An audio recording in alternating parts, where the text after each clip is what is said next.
जय माता दी। आप सभी को शारदीय नवरात्रि की हार्दिक शुभकामनाएं। आज के इस वीडियो में हम आपको सुनाएंगे नवरात्रि के 7वें दिन सुने जाने वाली माता कालरात्रि की कथा, जो नव दुर्गा स्वरूप में माता रानी का 7वां स्वरूप है। नवरात्रि का 7वां दिन इन्हीं माता को समर्पित है। 7वें नवरात्रि में माता कालरात्रि को प्रसन्न करने के लिए ही व्रत पूजा किया जाता है। साथ ही आप सुनेंगे माता कालरात्रि की पूरी पूजा विधि। आपसे प्रार्थना है कि ये कथा अंत तक अवश्य सुने और कथा शुरू होने से पहले हमारे चैनल को सब्सक्राइब करके एक बार कमेंट्स में दिल से जय माता दी अवश्य लिखें। माता कालरात्रि नवरात्रि के 7वें दिन इस कथा को सुन रहे सभी भक्तों पर अपनी विशेष कृपा बरसाएं।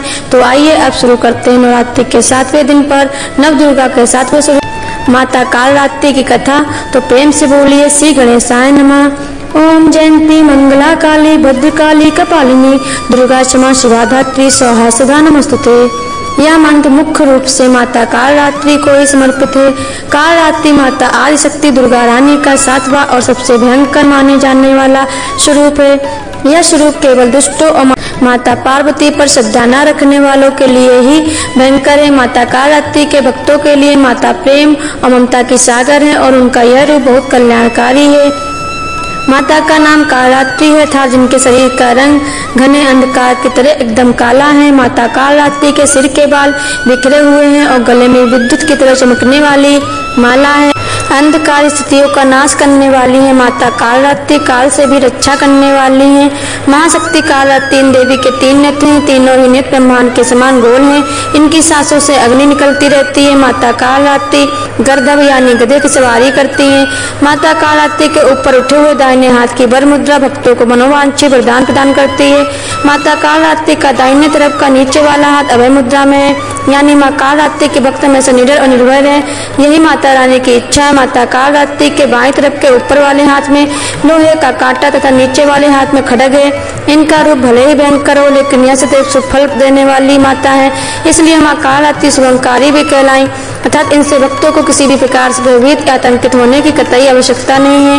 माँ कालरात्रि के साक्षात्कार से भक्त पुण्य का भागी बनता है। माँ कालरात्रि की उपासना करने से ब्रह्मांड की सारी सिद्धियों के दरवाजे खुलने लगते हैं और तमाम आसुरी शक्तियाँ माता कालरात्रि के नाम के उच्चारण मात्र से ही भयभीत होकर दूर भागने लगती हैं। इसलिए दानव दैत्य राक्षस और भूत प्रेत माता कालरात्रि के स्मरण से ही भाग जाते हैं। तंत्र मंत्र के साधकों में माँ कालरात्रि की पूजा विशेष रूप से प्रचलित है। यही कारण है कि माँ कालरात्रि की पूजा मध्य रात्रि में करने का विधान है।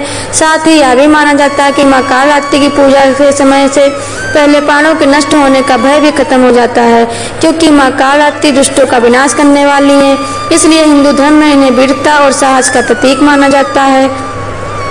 माता कालरात्रि ग्रह बाधाओं को भी दूर करती है। अग्नि, जल, जंतु, जीव और रात्रि के भय से भी माता कालरात्रि की कृपा से मुक्ति मिलती है। इनकी कृपा से भक्त हर तरह के भय से मुक्त हो जाता है।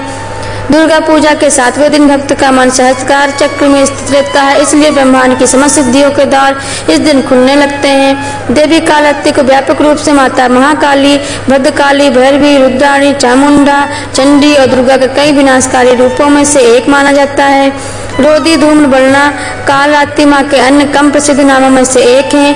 माँ कालरात्रि के स्वरूप विग्रह को अपने हृदय में अवस्थित करके मनुष्य को एक निष्ठ भाव से माता कालरात्रि की उपासना करनी चाहिए।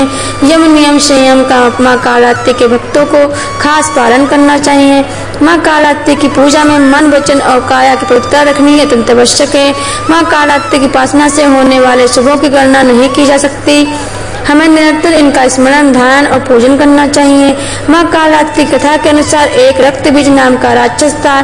मनुष्यों के साथ साथ देवता भी इससे परेशान थे। रक्त बीज दानव की यह विशेषता थी कि जैसे उसके रक्त की बूंदें धरती पर गिरती थी तो उसके जैसे और नए दानव बन जाते थे। इस राक्षस से परेशान होकर अपने प्राणों को बचाने और अपनी समस्या का हल जानने के लिए सभी देवता भगवान भोलेनाथ शिव शंकर के पास कैलाश पहुँचे। भगवान शिव को ज्ञात था कि इस दानव का अंत आदिशक्ति माता पार्वती ही कर सकती हैं। तो भगवान शिव ने माता पार्वती से अनुरोध किया कि वह रक्त बीज असुर से संसार को मुक्ति दिलाएं, क्योंकि वही संसार की रचयिता और माता है। सृष्टि पर कोई भी संकट आता है तो सारा संसार सबसे पहले अपनी माता को ही पुकारता है। इसके बाद माँ पार्वती ने स्वयं की शक्ति व तेज से माँ कालरात्रि को उत्पन्न किया। इसके बाद महासंग्राम हुआ और जब माँ दुर्गा ने दैत्य रक्त बीज का अंत किया तो उसकी देह से निकलने वाले रक्त को माँ कालरात्रि ने भूमि पर गिरने से पहले ही मुख में भर लिया। तब इस रूप को माँ पार्वती का कालरात्रि स्वरूप कहा गया। यानी माता कालरात्रि इतनी ममतामयी है कि अपनी संतान रूपी हमारे इस संसार की रक्षा के लिए माँ ने दुष्ट असुरों का रक्तपान किया। माँ कालरात्रि को काली का ही रूप माना जाता है। काली माँ इस कलयुग में प्रत्यक्ष फल देने वाली हैं। काली माता, भैरव भगवान और हनुमान जी ही ऐसे देवी देवता हैं जो कलयुग में शीघ्र ही जागृत होकर अपने भक्तों को मनोवांछित फल प्रदान करते हैं।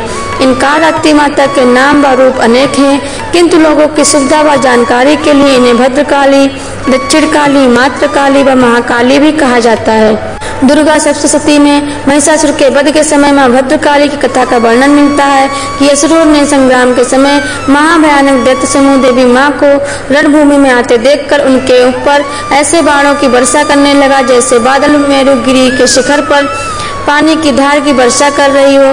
तब देवी ने अपने बाणों से उस बाण के समूह को अनायास ही काट कर उन दुष्ट असुरों के घोड़ों और सारथियों के प्राणों का हरण कर लिया और माता रानी ने उनके धनुष और अत्यंत ऊंची ध्वजा को बाण से गिरा दिया।